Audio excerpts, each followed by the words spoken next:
Sorry, I started over. Go ahead. This is the chloroplast of a plant cell, where photosynthesis happens.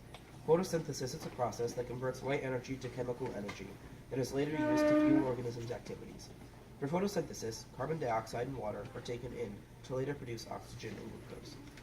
Now, the first part of photosynthesis is the light-dependent reaction, which takes place in the thylakoid membrane over here. In this phospholipid bilayer, we have many proteins that drive the light-dependent reaction.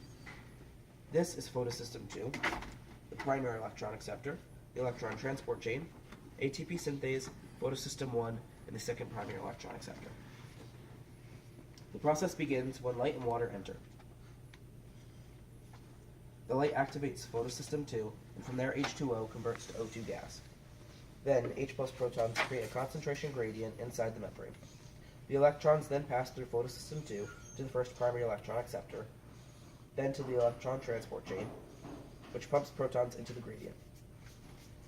Then the ATP synthase takes the H plus protons, converting ADP to ATP.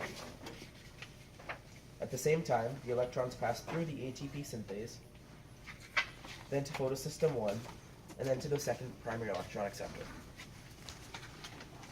At the end of this, H plus protons are added to NADP plus, converting it to NADPH. The ATP and NADPH produced during the light-dependent reaction leave the thylakoid membrane and go into the stroma, where the second half of photosynthesis takes place. The second half of photosynthesis is known as the Calvin cycle. The Calvin cycle has 3 stages: carbon fixation, reduction and regeneration. Carbon fixation starts when Rubisco takes the carbon from CO2 and fixes it to the 5-carbon molecule, creating a 6-carbon molecule.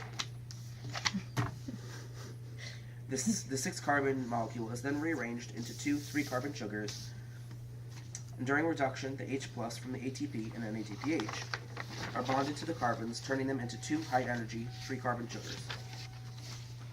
This is done 3 times. After that, the cycle has to regenerate, so the carbons are rearranged so the cycle can start again with a 5-carbon molecule, and that is photosynthesis.